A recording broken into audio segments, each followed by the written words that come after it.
Assalamualaikum warahmatullahi wabarakatuh. Halo semuanya, perkenalkan nama saya Rodatul Jannah dengan nomor induk mahasiswa A251-21007 dari program studi pendidikan kimia Fakultas Keguruan dan Ilmu Pendidikan. Di video kali ini, saya akan menjelaskan tentang aliran-aliran filsafat pendidikan, terkhususnya aliran progresivisme dan aliran esensialisme. Video ini dibuat berdasarkan pada tugas mata kuliah filsafat pendidikan dengan dosen pengampu Ibu Detris Poba SPD MPD. Sebagai materi pembuka, mari kita bahas tentang aliran progresivisme. Berdasarkan kata progresivisme, kita sudah bisa mengambil bayangan dari arti kata ini, yakni sebuah gerakan perubahan yang terjadi secara terus-menerus dan tentunya perubahan ini bernilai positif.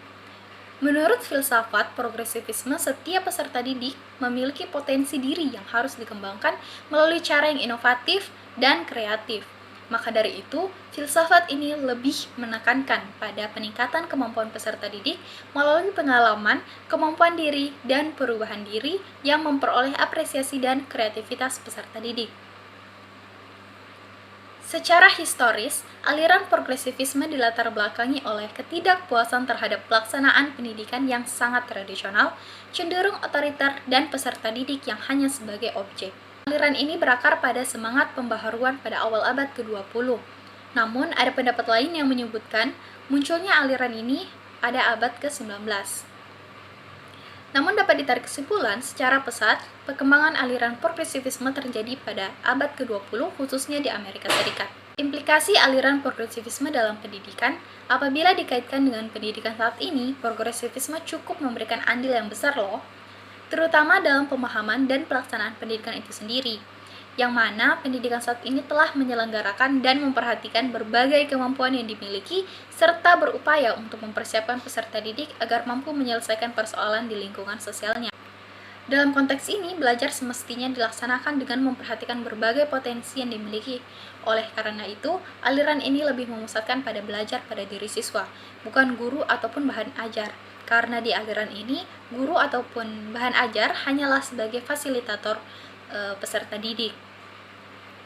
Kemudian dalam buku Psychological Alternative in Education menyebutkan pendidikan progresif menekankan pada beberapa hal, diantaranya kebebasan yang mendorong anak berkembang dan tumbuh secara alami dengan menekankan inisiatif, kreativitas, dan ekspresi diri.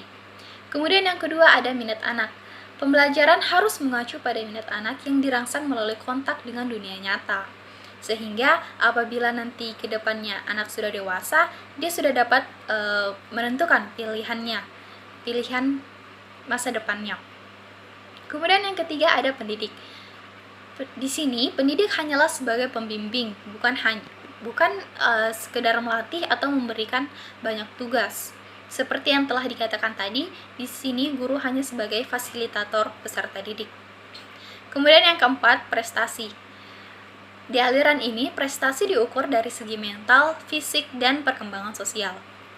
Kemudian yang kelima adalah kerjasama.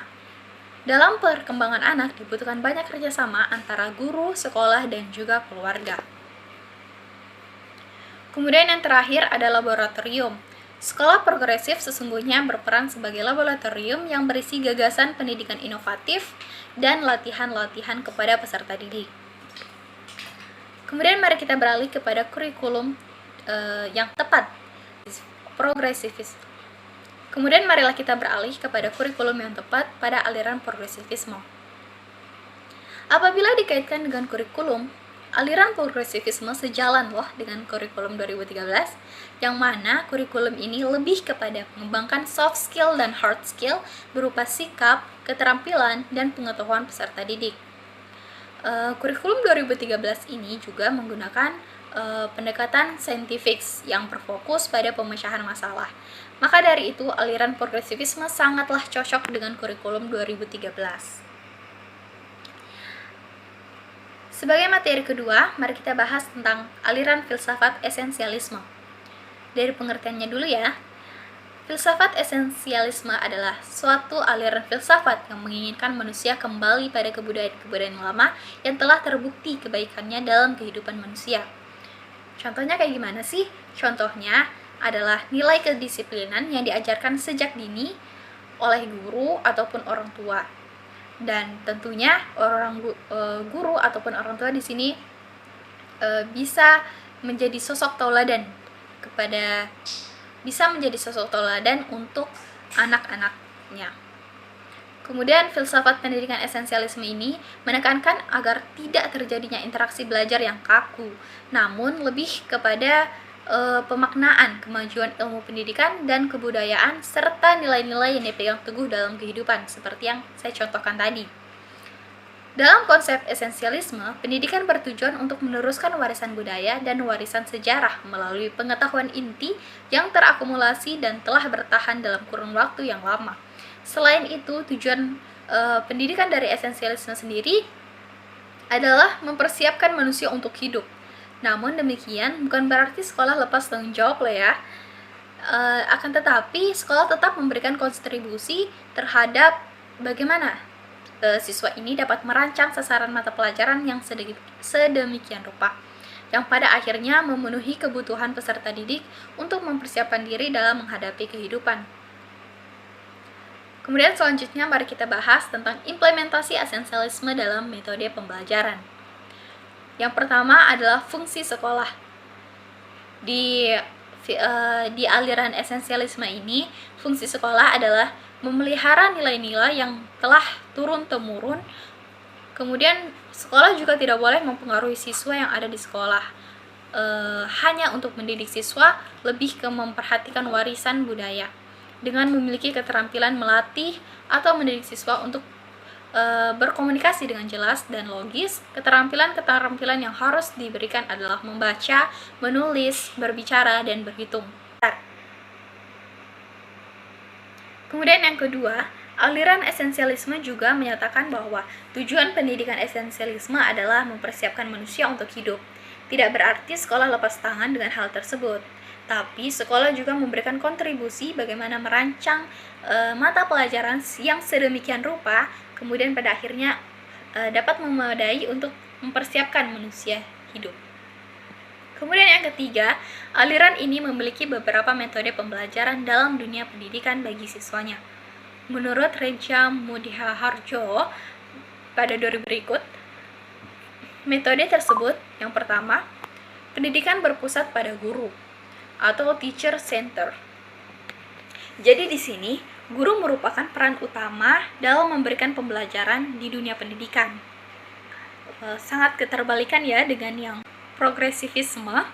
Guru di sini hanya sebagai fasilitator, sedangkan di aliran esensialisme gurulah yang merupakan peran utama dalam pendidikan.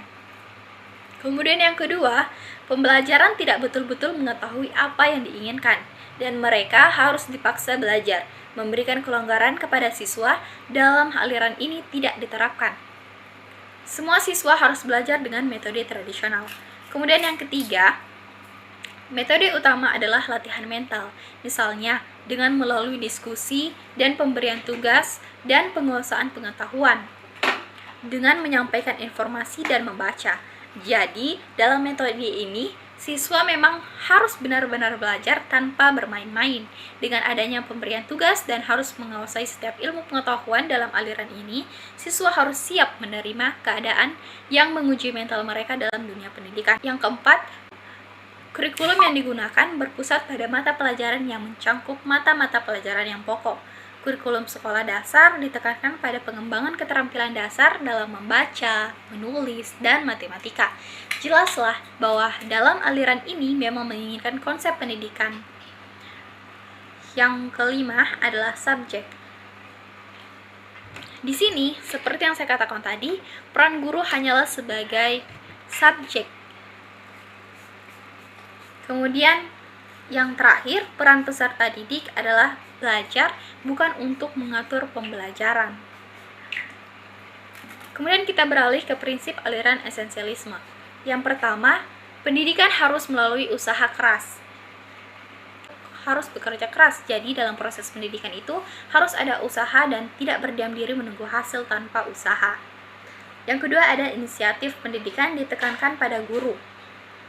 Seperti pada aliran progresivisme, peranan guru di kalangan esensialisme berbeda dengan peranan guru di progresivisme ini, yang menganggap guru hanya sebagai fasilitator dan tidak bertindak otoritatif. Sebaliknya, pada esensialisme ini, guru sebagai otoritatif. Yang ketiga, inti proses pendidikan adalah asimilasi dari subjek materi yang telah ditentukan. Esensialisme mengakui bahwa pendidikan akan mendorong individu mengembangkan. Tujuan akhir dari pendidikan adalah untuk meningkatkan kesejahteraan umum karena dianggap merupakan tuntutan demokrasi yang nyata. Dalam hal ini, esensialisme menitik beratkan untuk mengenal peserta didik lebih dalam dari sisi potensi yang melekat, kemudian dikembangkan menjadi satu potensi kuat dan kemampuan peserta didik yang menjadi ciri keterampilannya. Pendekatan humanis dan budaya yang ada pada naluri esensialisme sepadan dengan corak budaya bangsa dengan potensi nilai yang dimiliki sejak dulu. Sekian dari saya.